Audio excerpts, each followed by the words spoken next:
1934 was a hell of a year. Some would call it a very good year. Good morning, brothers and sisters of the International Longshore and Warehouse Union Local 10. I bring solidarity greetings from Teamsters Local 808 in New York City. In addition, I want to express worker-to-worker solidarity. In times of open warfare between capitalism, the boss, and labor, we must resort to the battlefront of the picket line. Teamsters will always stand firmly in solidarity with the ILWU. We stand firmly in a legacy of solidarity between our two unions. We must never forget the battles that brought us here, the sacrifices of life, blood, and the tears of families that carried the burden of loss of members in the ongoing struggle of labor to defeat capital. Why was the year 1934 so significant in the war against the capitalist ruling class? You must first go back to the Gilded Age, the Roaring '20s. During that period, America experienced a surging economy, highly concentrated wealth at the top of the class division, causing massive wealth inequalities between the 0.1%, also identified as the ruling class, Jeff Bezos today. Then it was Rockefeller and others of that ilk, and the working class. Consumption became the order of the day. For the first time in America, more people lived in cities than lived on farms. The 20s brought us the Harlem Renaissance, jazz, big band clubs up in Harlem, mixing of races, the introduction of the consumer culture, then prohibition, and ending with the massive crash of October 29, 1929. The Great Depression lasted for almost 12 years. 25% of all jobs were wiped out. President Herbert Hoover acknowledged the crazy and dangerous actions of Wall Street again. With that beginning, he believed that the federal government was not the solution to the problems facing the country. Working families lost their, that'll tell you about some of these people in the upper echelons of our government. So when I'm talking to you, it's not history, it's what's happening right now. Working families lost their savings and as a result their homes. Shanty towns grew and became nicknamed Hoovervilles. Now we call them tent cities, we call them homeless people, but we live in the richest country, we could do better. The 1930s brought a severe drought in the plains states that became known as the Dust Bowl. 2.5 million farmers packed up and moved to California, abandoning their farms back home. Between 1930 and 1933, over 9,000 banks folded, costing depositors over $2.5 billion in lost deposits. That's the equivalent of $77 billion in today's money. Banks in that time were unregulated, uninsured, and the government offered no support for the unemployed workers or for the banks. It must be pointed out that this period brought America and working class very close to seeking communism as a solution to their problems. We should revisit the thought. I don't want you to think I'm no communist, but I'm just saying. You should think. Enter Franklin D. Roosevelt in the New Deal. No, I thought it was the FBI there for a second, sorry. I had to look around, check. I'm an immigrant, so you know, could be ICE, I don't know. Enter Franklin Roosevelt in the New Deal. He was elected president in 1932 and moved to rescue capitalism with steps that some would argue was socialism. His first step was to shore up the surviving banks. By June of his first term, he passed 15 major laws. Some of these were the Glass-Steagall Act, the Homeowners Loan Act, the creation of the Tennessee Valley Authority, the Agricultural Act, and the National Industrial Recovery Act. These laws fundamentally changed the economy and its trajectory. In addition, he created Civilian Conservation Corps, which gave millions of young men jobs on environmental and public projects, something we should think about in 2024. In 1941, Roosevelt's most known program was the Work Progress Administration, and I'm highlighting these points, even though it's past 34, of the role that government plays in resolving issues of economic distress to the working class. The National Industrial Recovery Act was enacted on June 16, 1933. This law led to a growth spurt in organizing and labor building, and building the solidarity and the foundations that allow us to enjoy the things we have today. We saw the birth of the Congress of Industrial Labor Organizations, breaking away from the AFL-CIO and craft unionism. They chose to organize on industry-wide levels, increasing the mass of workers who are now unionized and fighting for a greater share of the profits that they generate. This new model brought significantly more workers into the fold of organized labor. It was also more inclusive of those Africans born in America. Some of the major unions were the United Mine Workers, the ILWU, the National Association of Broadcast Engineers and Technicians, the TWU, the RWDSU, the United Steelworkers of America, just to name a few. 1934. Workers are now 4 years into this depression. They're feeling the extreme brunt of this economic decline. Pain everywhere, New York, San Francisco, Miami, Alabama, pick a spot, nothing but hell. Today, workers are threatened by greed, technology, and even more greed. Our economic well-being in the workplace and in retirement are threatened as never before. The advancement of artificial intelligence and robotics are being developed to threaten workers across the spectrum of work. We must reach back and call upon our ancestors in the workplace and imbue the militancy of 1934 to protect our future and the future of our children and our grandchildren. This is a moment in time, sisters and brothers. What did all the troublemakers have in common? They were identified as socialists or communists.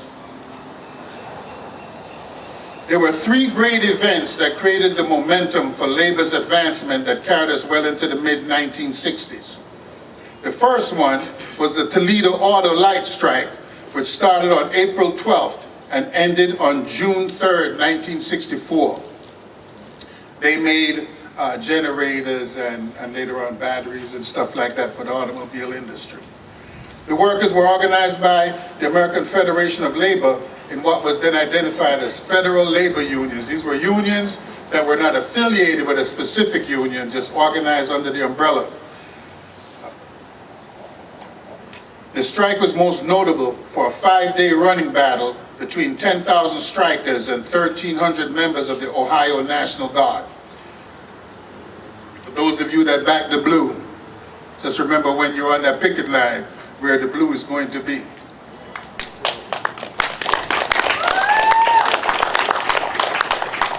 It is remembered in history as the Battle of Toledo. The struggle cost the lives of 2 strikers and 200 were injured. March 34, the 4 federal labor unions that were organized in the automobile industry voted to strike for union recognition. They wanted a 20% wage increase and reinstatement of all workers fired for union activity. A 20% wage increase in the middle of a depression. Think about this for a moment. Think about this as we go forward and they cry about how they broke, but they richest live in hell. The president of the American Federation of Labor, William Green, was opposed to the strike. And President Franklin Roosevelt opposed the strike because of the impact that it would have on the economy. Roosevelt creates the Automobile Labor Board to resolve the issues. He actually endorsed the idea of company unions. Green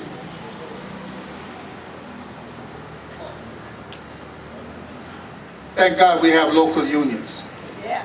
Because these international guys are making good money. So when they want to raise tax on the rich, they're raising taxes on them too, so they get wimpy around the edges. Green endorsed the weak settlement, which results in the loss of almost half of the automobile workers that had been organized that spring. In Toledo, unemployment reached 70%. There was a bankruptcy by the largest employer, Wills Overland, which was an automobile company. The city's largest bank collapsed. Other banks and savings and loan organizations also collapsed. The city of Toledo laid off hundreds of workers, including 150 police officers. Times were increasingly more difficult each and every day of the Depression. Against the economic and social devastation of the Depression, Federal Labor Union 18384 begins to demand recognition of their union and wage increases. FLU was organized with multi-employers. The companies were Bingham Stamping and Tool Company. And you wonder why I'm telling you this, because it wasn't just San Francisco. This was a moment in time in 3 different places. Minneapolis in the Midwest, Toledo is in the Midwest, San Francisco is in. There were actually other smaller, less historically significant, but no less important strikes that took place in that period of time. This allowed the union to be able to strike one employer and still remain economically viable. The economic power gave rise to a necessary militancy to defeat capitalism. On February 23rd, 1934, FLU initiated a strike that lasted for 5 days. The company agreed to a 5% wage increase and an agreement to negotiate a contract by April 1st. The union demanded an additional 20% wage increase, seniority rights, a closed shop, improved working conditions, union recognition, and an end to discrimination against union members. Sounds familiar, San Francisco? The employer refused to agree, and on April, a strike was authorized. This time, only 25% of the workers walked out, and the strike started to collapse. Enter the American Workers' Party. Sounds kind of socialistic, right? Intervenes on the side of the union. The AWP was formed the year before in 1933, and they had been organizing unemployed workers under the banner of the Lucas County Unemployed League throughout the city, and those workers became allies instead of strike breakers. Very important to note. So when you walk around here and see homeless people and you think they're bums and they're no good, they could be taking your job the next time you choose to strike. We need to organize them. We need to make sure that we look out for the future of those that's less fortunate than we are. The company sought and got an injunction against the picketers. The workers and their allies defied the court injunction. Defied the court injunction. Defied the court injunction. Remember this. The picketers were arrested and hundreds of supporters entered the courtroom singing, cheering, and disrupting the proceedings. The judge was forced to release the picketers without a decision. The company then goes out and hires 1,500 strike breakers and armed guards in an attempt to restart production. The sheriff's department deputized a large number of special deputies that were paid for by the company. They weren't so broke after all. The company also purchased $11,000 worth of tear gas. This is 1934. Do you know what $11,000 was in 1930? That's real money. On May 23rd, the sheriff's deputies moved against the picketers, arresting one of the leaders of the strike and 4 of the picketers. Then they began to beat this old man, and that kicked off a brick and bottle throw in response by the supporters of the striking workers. A running battle with the National Guardsmen and the police went on for 2 days. On May 24th, the soldiers opened fire on the striking workers and their supporters. 2 men died that day. 27-year-old Frank Hubei, say his name, Frank Hubei, who was shot 4 times, and 20-year-old Stephen Saigon, say his name, Stephen Saigon. Never forget these people. They laid down the foundation for that which we walk on today. On May 25th, the company agreed to keep the plant closed in order to quell the violence. However, violence continued around the factory, becoming more intense and ending the day with 51 of the city's unions endorsing a general strike. The struggle intensified, and by June 2nd of 1934, the union accepted a settlement. That struggle led to more organizing in the auto industry and a successful strike against Chevrolet. Toledo remains one of the most unionized cities in America. In 1935, FLU 18384 became UAW Local 12. In 1910, the longshoremen on the West Coast agreed to reaffiliate with the International Longshore Association.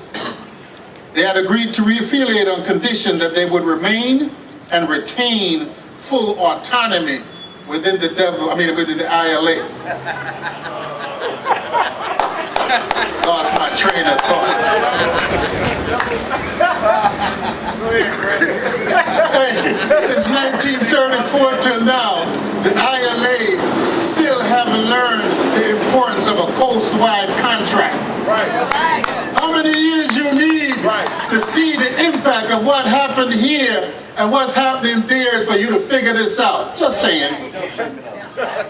I wasn't saying nothing about the mafia or anything like that. I got friends.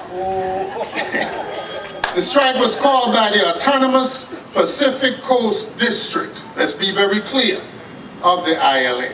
May 9, 1934, West Coast longshoremen went on strike, shutting down ports from Seattle, Tacoma, Portland, San Francisco, San Pedro, and San Diego. Issues included wages, working conditions.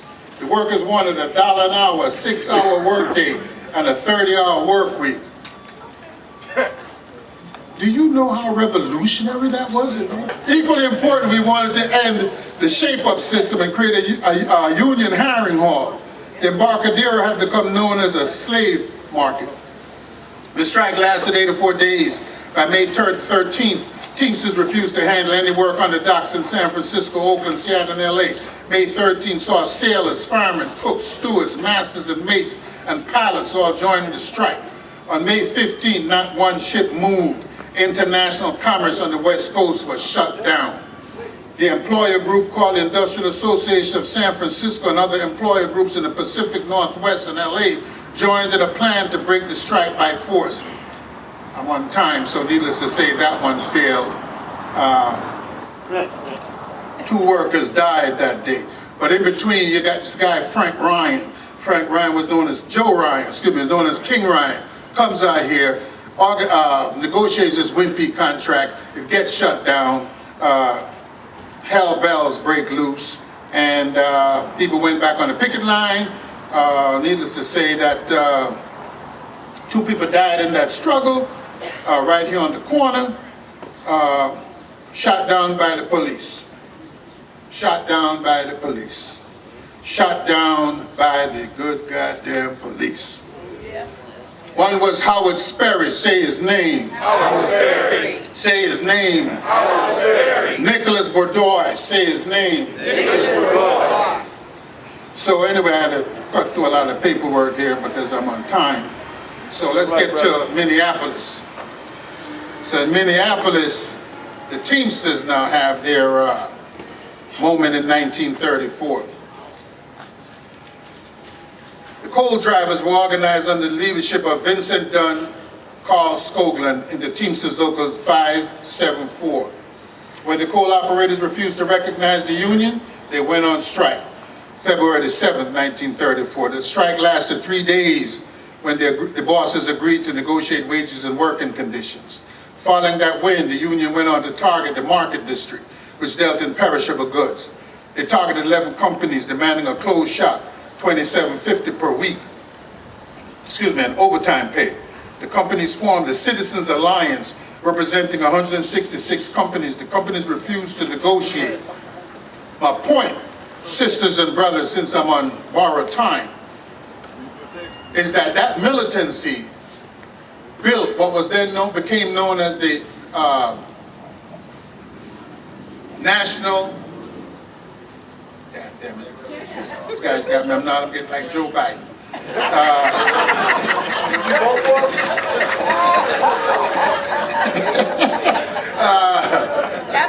The National Master Freight Agreement. It led to the UPS National Contract. It tells you that these national contracts are important in creating solidarity, creating level working conditions across each state. We're going through some tough times. Those of you who like the left or like the right, one old man versus another old man, remember one thing, it's this union. That's right. That's going to deliver you. Yes. Not Biden, not Trump, this union. You gotta be in solidarity with your union.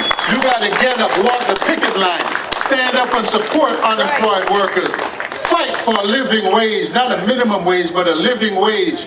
We need to have more, and I don't give a good goddamn when you have $200 billion. Yes.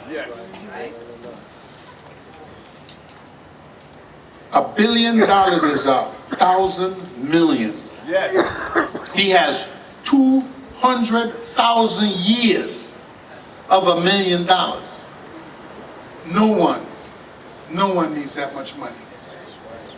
That money is the money that was stolen from the working class, stolen from the workers at Amazon, stolen from the workers in Starbucks, stolen from workers all across this country.